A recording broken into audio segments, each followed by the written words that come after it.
যখন বাংলাদেশের সময় খারাপ যায় তখনই যেন ডাক পড়ে জিম্বাবুয়ের। একটা সিরিজে সুবিধা করতে না পারলে যেন ডাক আসে তাদের। আইসিসির বেঁধে দেওয়া এফটিপি ট্যুরের মাঝেও সময় করে বাংলাদেশে হয় দাওয়াত দেয় জিম্বাবুয়েকে, নয়তো জিম্বাবুয়ের মাঠে দ্বিপাক্ষিক সিরিজ খেলতে চলে যায় টাইগাররা। বেশিরভাগ সময়ে দেখা যায় পূর্ণ শক্তির দল নিয়ে মাঠে নামা লাগে। আসলে মাঠে নামা লাগে বলার চেয়ে এটা বলা নিরাপদ যে বাংলাদেশ সর্বোচ্চ চেষ্টা করে নিজেদের পূর্ণ শক্তির দল নিয়ে মাঠে নামার। যেসব খেলোয়াড়রা নিজেদের ফর্ম হারিয়ে ফেলে দলের অবস্থা হয়ে যায় শোচনীয়। খেলোয়াড়দের ক্যারিয়ার গ্রাফ নেমে যায় তলানিতে। কেউ কেউ বাদ পড়ার দ্বার প্রান্তে চলে আসে। ঠিক সেই সময় যেন ডাক আসে জিম্বাবুয়ের। তারা এলেই যেন এক একজন হয়ে যান সচিন টেন্ডুলকার কিংবা রিকি পন্টিং, কেউ বা হয়ে যান গ্লেন ম্যাকগ্রা। এভাবে যেন বছরের পর বছর টিকে গেছে অনেকের ক্যারিয়ার। তবে এখন সেই জিম্বাবুয়ের সাথেও যেন সুবিধা করতে পারছে না বাংলাদেশ। সময় যত পার হচ্ছে তত বেশি দুর্বল হচ্ছে টাইগাররা। সত্যি কি এখন আর বাংলাদেশকে টাইগার বলা যায় কিনা সেই প্রশ্ন তোলার যেন এটাই সঠিক সময়। বছরের পর বছর ধরে নানান সুবিধা নিয়ে ক্রিকেট খেলছে, অন্যান্য বোর্ডের খেলোয়াড়দের চেয়েও বেশি বেতন পাচ্ছে, অথচ মাঠে পারফরমেন্সের বেলায় একেবারে তলানিতে। যেখানে অনেক পরে এসেও আফগানিস্তান এখন শক্তিশালী দল। ওয়ানডে বিশ্বকাপের সেমিতে যাওয়ার চোখ রাখে, চ্যাম্পিয়ন্স ট্রফির সেমিতে প্রায় চলেই যায়। টি-20 বিশ্বকাপের সেমিতে চলে যায় বাংলাদেশ ও অস্ট্রেলিয়াকে টপকে। সেখানে বাংলাদেশ শুধু প্রতি টুর্নামেন্ট শেষে শিখে, নয়তো প্রতি সিরিজ শেষে শিক্ষা অর্জন করে। এতদিন যে বিপদের বন্ধু ছিল জিম্বাবুয়ে, এখন সেখানেও নেই কোনো শান্তি। থাকবে বা কিভাবে? তাদেরকে ডেকে এনেও তো সুবিধা করতে পারছে না তারা। নিজেদের ইতিহাসে চতুর্থ ইনিংসে সর্বোচ্চ রান তারা করে বাংলাদেশকে হারিয়ে দেওয়ার ইতিহাস গড়েছে সফরকারী দেশটি। 2 টেস্ট সিরিজে প্রথম ম্যাচ হেরে বসেছে 3 উইকেটের ব্যবধানে। যে জিম্বাবুয়ের বিপক্ষে বরাবর দুর্দান্ত ছিলেন মুশফিক, সাম্প্রতিক বাজে পারফরমেন্সে ওয়ানডে হতে অবসর নেওয়া এই উইকেট কিপার ব্যাটারের প্রত্যাবর্তন দেখতে মুখিয়েছিল অনেকেই। তবে সেটা আর হলো কই। 2 ইনিংস মিলে তার ব্যাটে এসেছে 8 রান, সমান 4 রান করেই করেছেন 2টি ইনিংসে। ব্যাটে রান নেই, বয়স হয়ে গেছে। ওয়ানডে হতে চাপ পড়ে বিদায় নিলেও টেস্ট হতে নেবেন কিনা সেটাই এখন বড় প্রশ্ন। এদিকে জিম্বাবুয়ের কাছে হেরে বাংলাদেশও আছে চাপে। যাদের মাধ্যমে এতদিন সবাই ফর্মে ফিরত, এখন তাদের দিয়েও আর হচ্ছে না। তবে কি হবে বাংলাদেশ ক্রিকেটের ভবিষ্যৎ? জিম্বাবুয়েতে কাজ না হলে কি ভবিষ্যতে তবে আয়ারল্যান্ড কিংবা নেপালের মতো দেশকে ডাক দিবে দ্বিপাক্ষিক সিরিজ খেলার জন্য? যেখানে জিম্বাবুয়ের মতো দলের সাথে হচ্ছে না, সেখানে বড় দলের সাথে তো ভালো কিছু আশা করাও বোকামি। তবে কি আর হবে? এভাবেই যেন হারিয়ে যাবে একসময় বাংলার ক্রিকেট, সবাই আশা হারিয়ে ফেলবে। এরপর হয়তো মুখও ফিরিয়ে নেওয়া হতে পারে অনেকের জন্য। লিওনেল মেসি কোনো সাধারণ খেলোয়াড় নন, তিনি অতি অসাধারণ। মাঠে তিনি এমন সব কাণ্ড করেছেন যা বাকিদের জন্য অবিশ্বাস্য, কিন্তু তাই বলে কি সায়েন্সকেও বোকা বানিয়ে ফেলবেন? বর্তমান সময় যেখানে বিজ্ঞান এগিয়ে আছে সবার চেয়ে বেশি, সেই বিজ্ঞানকেও ভুল প্রমাণ করে গোল করেছেন মেসি। একবার রয় হুডসন যেমন বলেছিলেন, মেসি পদার্থবিদ্যা জানে, সমস্যা হচ্ছে তারা মেসিকে জানে না। আর সে কারণেই মেসি এমন সব কাণ্ড করেছেন মাঠে যা শুধু মানুষের জন্যই অবিশ্বাস্য হয়নি, বিজ্ঞানের জন্যও এর ব্যাখ্যা বেশ কঠিন হয়ে দাঁড়িয়েছে। আজকে আমরা এমন এক গোলের ব্যাপারে জানব যেই গোলকে শুধু অবিশ্বাস্যই ধরা হয়নি, বরং ESPN এর ব্যাখ্যা দিতে গিয়ে বলেছে এটা বিজ্ঞানসম্মতভাবে অনেকটা অবিশ্বাস্য ও অকল্পনীয় গোল বটে। তবে কোন সেই গোল? সময়টা 2015 কোপা দেল রে ফাইনালে আথলেটিক বিলবাওয়ের মুখোমুখি হয় বার্সেলোনা।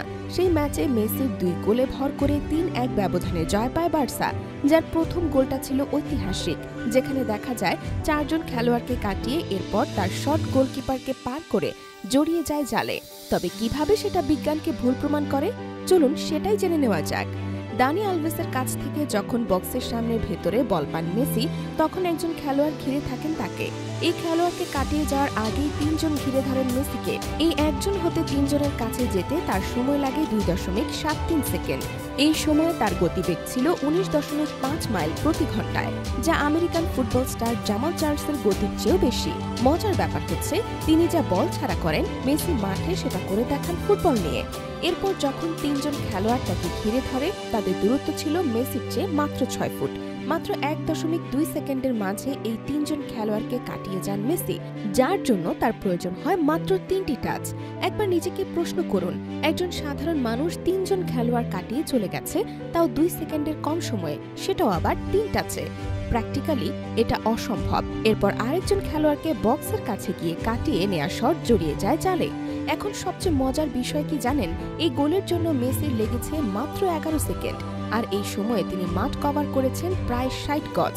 সবচেয়ে অবাক করা বিষয় হচ্ছে তার পায়ের সাথে বল এতটাই আঠার মতো লেগেছিল যে এই সময় মাত্র দুবার বল তার পা থেকে ২ ফুটের চেয়ে বেশি দূরে গেছে।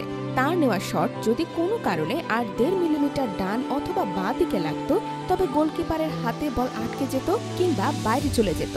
এবার বুঝে নিন কি পরিমাণ নিখুঁত ছিল এই শটটি। গোলটা শুধু বিজ্ঞানের ভাষাতেই একজন মানুষের জন্য অসম্ভব ছিল না, পাশাপাশি এই গোলটা ছিল মোনালিসার ছবির চেয়েও বেশি নিখুঁত।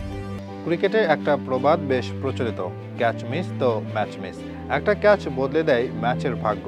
কখনো ক্যাচ ধরে ফিল্ডিং দল জিতে যায়, আবার কখনো একটি ক্যাচ মিস ফিল্ডিং দলকে হারতে বাধ্য করে। তাই যত ভালো ফিল্ডার দলে থাকবে সেই দলের ম্যাচ জয়ের চান্স তত বেড়ে যায়। আর এদিকে এখন সবাই দেয় গুরুত্ব। যাদের হাতে বল পড়লে ক্যাচ মিস হবে এমন ভাবাটাই ভুল। ক্যাচ ধরাকে যারা শিল্পের পর্যায়ে নিয়ে গেছে, যারা শুধু ব্যাটার বল নয় পুরো ফিল্ডিংয়ের মানটাই বদলে দিয়েছে, তাদের নিয়েই এই তালিকা। চ্যাম্পিয়ন্স ট্রফির মতো টুর্নামেন্টে যেখানে প্রতিটি ম্যাচ, প্রতিটি মুহূর্ত মূল্যবান, সেখানে এমন ৫ জন ফিল্ডারের নাম উঠে আসে যাদের হাতে বল গেলে ক্যাচ ফসকানোর সুযোগই থাকে না। পঞ্চম অবস্থানে আছেন সাউথ আফ্রিকার সাবেক ক্রিকেটার জেপি ডোমিনি। একে তো ব্যাট হাতে ক্লাসিক পারফর্মার, তার ওপর ফিল্ডিংয়েও ছিলেন একদম নিখুঁত। চ্যাম্পিয়ন্স ট্রফিতে তিনি 10টি ম্যাচ খেলেছেন আর এই অল্প সময়ে 9টি ক্যাচ নিয়েছেন। এর মানে হলো প্রায় প্রতিটি ম্যাচেই একটা করে গুরুত্বপূর্ণ ক্যাচ তার হাতে ধরা পড়েছে। মিড উইকেট, কভার বা পয়েন্ট যেখানেই থাকুন না কেন, তার চোখ ছিল বলের উপর আর হাতে ছিল দৃঢ়তা। চতুর্থ স্থানে আছেন ওয়েস্ট ইন্ডিজের ডোয়াইন ব্রাভো। ক্রিকেটের অলরাউন্ডার বললেই যার নাম আসে সেই ব্রাভো ব্যাটিং আর বোলিং ছাড়াও ফিল্ডিংয়েও ছিলেন দুর্দান্ত। 15টি ম্যাচ খেলে তার ক্যাচ সংখ্যা 12টি। বড় শটগুলো যখন বাউন্ডারির কাছে যাচ্ছিল তখন অনেক সময় তাকে দেখা গেছে দৌড়ে গিয়ে বল তালুবন্দি করতে। শুধু বল ধরায় নয়, কিভাবে বলের নিচে জায়গা নিতে হয় সেই জায়গাটুকু আগে ভাগে দখলে নেওয়ার যে স্কিল, সেটা ছিল ব্রাভোর অন্যতম বৈশিষ্ট্য। তৃতীয় অবস্থানে রয়েছেন ভারতীয় ক্রিকেটের দাদা সৌরভ গাঙ্গুলি। যারা মনে করেন সৌরভ শুধু ব্যাট হাতে নেতৃত্ব দিতেন, তারা হয়তো এই দিকটা জানেন না। গাঙ্গুলি ছিলেন এমন একজন ফিল্ডার যিনি নিজের জায়গায় থেকে প্রতিপক্ষকে চাপে ফেলতে পারতেন। তিনি 13টি ম্যাচ খেলে নিয়েছেন 12টি ক্যাচ। অফসাইডে, কভার পয়েন্ট বা স্লিপে দাঁড়িয়ে অনেক সময় বলের গতিপথ বুঝে আগে থেকে নিজেকে তৈরি রাখতেন, আর সে কারণে বল তার হাত ফসকাতো না। দ্বিতীয় স্থানে আছেন নিউজিল্যান্ডের রস টেইলর। একজন ব্যাটসম্যান হয়েও তিনি যে কতটা ফোকাসড ফিল্ডার ছিলেন সেটা বোঝা যায় তার ক্যাচ সংখ্যায়। মাত্র 11টি ম্যাচ খেলে তিনি নিয়েছেন 12টি ক্যাচ। ছোট ফরম্যাট হোক বা বড়, টেইলরের অবস্থান থাকতো সবসময় বোলারের ভরসার জায়গায়। এমনকি স্লিপে দাঁড়িয়ে বা মিড উইকেটে অনেক কঠিন ক্যাচও তিনি এমনভাবে ধরেছেন যে বলতেই হয় এটা দক্ষতা নয়, আর্ট। সবচেয়ে উপরে আছেন শ্রীলঙ্কার মাহেলা জয়াবর্ধনে। একজন ক্রিকেটার যদি 22টি ম্যাচে 15টি ক্যাচ নিতে পারেন, তাহলে বুঝে নিতে হবে তিনি কেমন ফিল্ডার ছিলেন। জয়াবর্ধনের হাত ছিল বল ধরার জন্য জন্মানো। তিনি ছিলেন সেই খেলোয়াড় যাকে শুধু ব্যাটসম্যান হিসেবে নয়, পুরো ফিল্ডিং ইউনিটের স্মার্ট মুভার বলা যেত।